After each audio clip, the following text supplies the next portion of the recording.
Hi.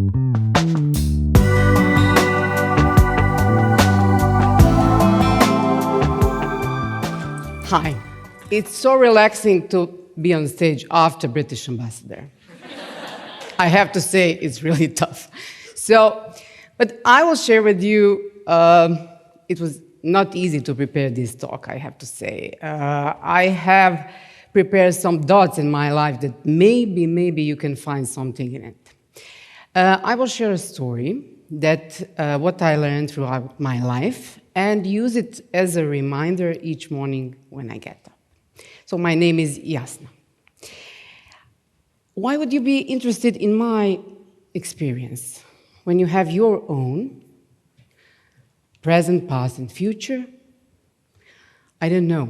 But maybe here in TEDx, we are trying to answer some questions that we have in our heads for entire life, or we are searching for some shortcut to the better and more beautiful life. Why we need answers for happier life? Because we want to be better people. There is no life without the obstacles, and there is no life without the beautiful moments. Numerous sages say that life should be accepted the way it is. Any resistance creates a change, creates a problem, actually. I faced huge problems in my life when I resisted the change, when I complained, even when in moments that I can't change. So, throughout professional life of 25 years in IT industry, and a little bit longer in a private life, I think I learned how to embrace a change. These terms come from agile environment. We often say in agile project management, embrace a change. But this term, I will rephrase it. I would like to say that hug it. Relax and go with the flow, or just let go. I will share with you 3 dots from each decade of my life that somehow influenced me to accept, embrace, or hug a change. These stories will probably lead you to your better life, your safer path. Let me start with the first story. So, it's in 1994. Sarajevo is under the siege for more than 2.5 years. I'm 21, traumatized, and in constant fear of death for my family, friends, no water, no electricity, no proper nutrition. War has specific smell. Smell of metal, smoke, and dust. That's my experience. Now we can see, again, terrible scenes from the war. There is no righteous war. There are no winners. There are only pain and sorrow. But let's get back to my story, my war story. I wanted to leave Sarajevo at all costs. I had family and friends that support my wish to leave Sarajevo and continue my study of mathematics in Ljubljana. My parents started to look at all available options to get me out of, at that time, seems never-ending war. Finally, after a few months, I got papers and permits to leave Sarajevo. The only option to leave Sarajevo was through tunnel. And at that specific moment, when I had to pack all my belongings into one small suitcase, one thought came to my mind. It's ordinary thought, we all know it. I wanted to pack all my memories. I wanted to pack all my friends, family, my loved ones. But I needed to pack material things. So from that moment, I really value each person in my life. When I get up, I'm thankful for, I start to name all the persons in my life, my family, friends, colleagues. And I know that this is not a revolutionary thought, but all of us who have lost loved ones in a war, or our loved ones are damaged physically or mentally for whole life, we know this wisdom. So, put your people first and not your iPhone. Yeah, you can, again, buy iPhone. Now we are going to the second story, a little bit more funny. War is over. It's 1995. We are young. We are in some kind of trance. We want to be crazy, make up all the time that we lost during the war. We'll live like there is no tomorrow, spending money again on things we don't need it. Traveling was maybe the only mindful thing that we could afford it. After 7 years of that meaningless life, recovering after the war, I gave birth to the beautiful baby girl, and 2 years after, baby boy. They are my best teachers. I will share one funny, so basic story. I was with my friend. She also has a daughter the same age as mine. We went to local cafe. We ordered, we adults ordered some beers. Girls ordered apple juices. And after 2 rounds, I wanted to order another beer. You may imagine that I love beer. So my daughter approached me and asked me, "Mom, can I have another juice?" I said, "No, it's too much." At that moment, she had such a cold expression on her face. And she told me, "I don't get it. You can have so many beers, and I can have one juice." I was so ashamed. Even now I can feel that shame. I knew it. If I want to lead my kids to the better future, I need to be an example. And also, my son had a very, very strange message for me. He was 6. He was trying to do his homework on math.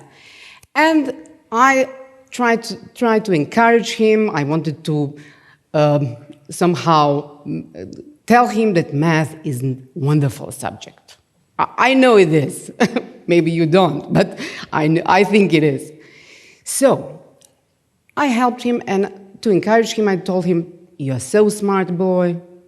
You are so good, and even you are better than your friend." He just looked at me with his big blue eyes and told me, "But I don't want to be compared to anyone. I just want to be compared to me." I was in shock. I thought my son is possessed. But, of course, that was message actually for me. Do not compare to anyone. So, these events and many others, funny and not so funny one, had huge impact on me and how to embrace a change. So if we want to connect this previous dot from the war story and this one, people that's something that we matter and we appreciate and value. But if we want to create a better people, not just our kids, we have to start with ourselves. So, lead by example, and we can only change this.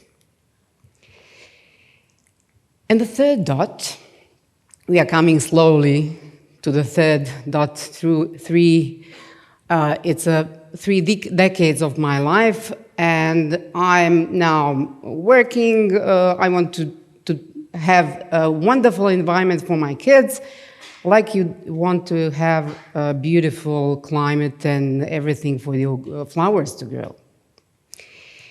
So even though I started career as a researcher, I have researched implementation of artificial intelligence in the decision-making process.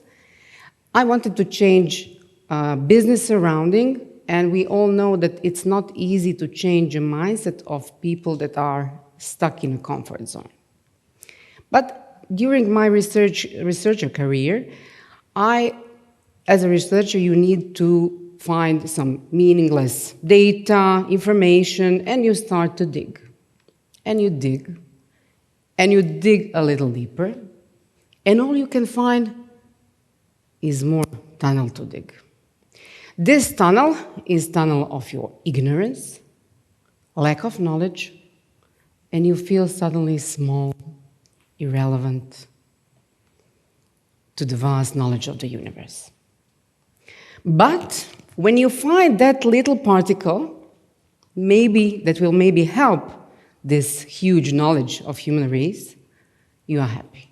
You've done it. You've done it. So this approach I try to implement in every aspect of my life. Parallel to this academic career, so I already told you I wanted to change local business mindset, and with some of my good friends and some colleagues, we founded NGO for project management promotion. We are all volunteers. That means that we are not qualified for the job that we are doing. So we wanted to be part of the world's biggest project management organization. We thought that we can create a new opportunity for this small country, always on the edge of existence, poor. I see this country as my child, so, and also this organization as my child. So when we started 10 years ago, and there were only 20 of us volunteers, now we are 100. We tried to spread knowledge on project management during the floods in Bosnia and Herzegovina in 2014. We offered our free help to local communities, to people to organize better, but we were rejected.